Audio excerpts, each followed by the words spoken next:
Salutations, chers amis. Alors, lundi, on reprend les cours. Début de semaine, on va reprendre donc l'énergétique et je vais vous parler de la Kundalini. Qu'est-ce que c'est? Qu'est-ce que la Kundalini? C'est la montée énergétique, mais plus précisément, on va en parler avec la fiche 9. Voilà. Alors, on va voir un peu mieux. Hop, petit focus. La Kundalini. Je vais lire. La Kundalini d'Hermès, non celui d'Esculape qui ne possède qu'un seul serpent, est en fait une représentation symbolique du système énergétique de l'être humain. Ils sont représentés les deux serpents de la Kundalini qui sont Inda et Pingala. Le bâton central de la Kundalini qui est Sushamana. Le bâton se termine en haut par un rond qui représente l'épiphyse, qui pour les anciens est le siège de l'âme. Et quatrième point, les deux ailes représentent le début du corps énergétique. Donc, les deux serpents, donc c'est Inda et Pingala. Inda et Pingala, le bâton Sushamana, l'épiphyse et le début des corps énergétiques. L'énergie circule dans le corps à travers les méridiens, médecine chinoise, entre parenthèses, et les nadis, Ayurveda.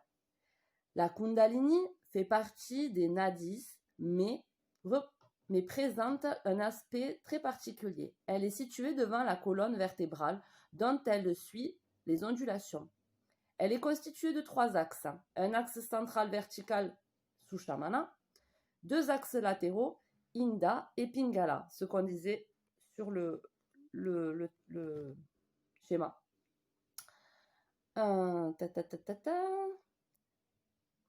Pingala, décrit comme 2 serpents qui s'entrecroisent à l'image du caducée des médecins. Ils sont représentés tous les deux comme montant vers la tête. Au niveau de la tête, la Kundalini se divise en plusieurs trajets. L'un part vers les yeux, un autre vers le cervelet, le troisième passe par les hémisphères cérébraux. Tous se rejoignent et se terminent au niveau du 3e œil. Donc, si vous vous rappelez des chakras, 3e œil. Une des caractéristiques de la Kundalini est de relier les 7 chakras entre eux. Elle permet ainsi la montée des énergies recueillies par celle-ci vers la tête. Cette particularité va nous être utile pour l'harmonisation des chakras. Selon les sources, Inda et Pingala sont présentés comme tous les deux montant vers la tête, l'un montant vers la tête alors que l'autre en descend. Il y a deux représentations. Tous les deux montant vers la tête, il y a 2 représentations. Donc, selon les sources, Inda et Pingala, donc les 2 serpents qui remontent Sushamana, sont représentés de 2 façons. Soit dans une des sources, les 2 montent vers la tête, et l'autre des sources disent que l'un monte vers la tête alors que l'autre descend. Ce qui met la Kundalini en correspondance avec les 2 spirales de l'ADN, dont une va dans un sens, le futur, et l'autre dans le sens opposé, vers le passé. Tout à fait.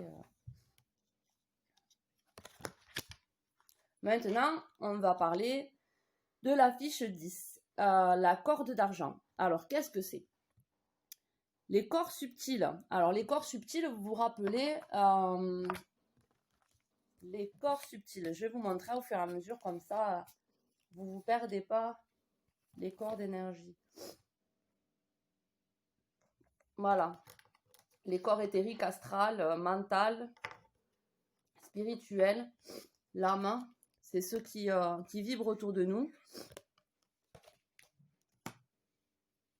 Donc, les corps subtils sont reliés entre eux mais aussi au corps physique par la corde d'argent. Il s'agit d'un mince filet énergétique extensible à volonté, qui maintient une cohésion au sein des différents corps subtils et sont tous de nature et de vibrations différentes.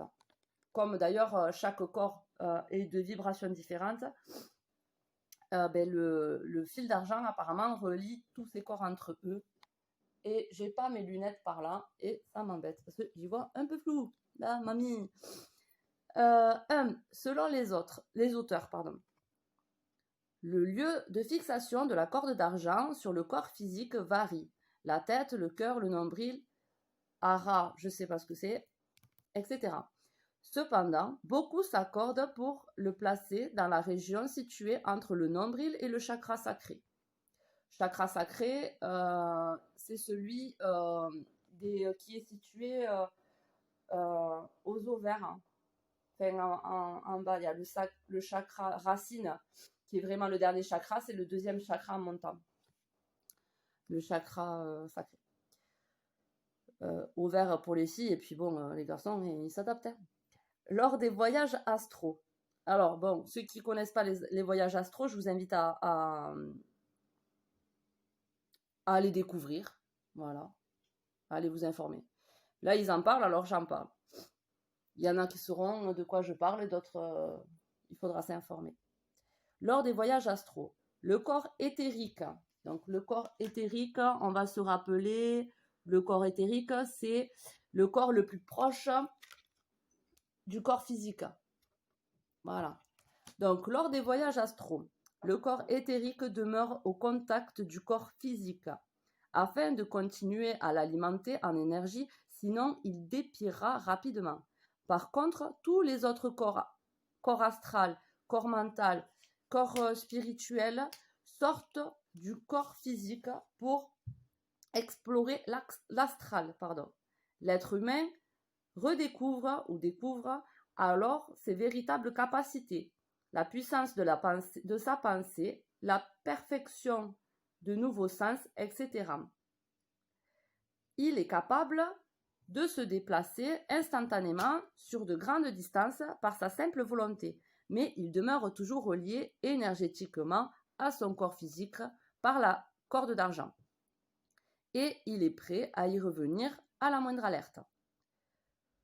Lors du sommeil nocturne, principalement lors du sommeil paradoxal, nous effectuerions tous une sortie du corps pour explorer notre monde, la mémoire akashique, la mémoire ancestrale génétique akashique. C'est pour ceux qui croient aux réincarnations, de toute façon. Après, je force personne. Hein. Voir d'autres univers situés dans d'autres espaces-temps. Je ne sais pas si vous avez déjà eu, enfin beaucoup l'ont eu de toute façon, j'imagine, quand on a l'impression d'être aspiré vers dans son lit, quand on tombe de plein d'étages. Moi, ça me l'a déjà fait et quand je vois par rapport à ça, parce que après c'est tout nouveau pour moi, ça me fait penser à ça. Le sommeil, pendant le sommeil. Au moment de la mort, là, c'est pas très joli, mais bon, ça existait la mort, hein, de toute façon, donc...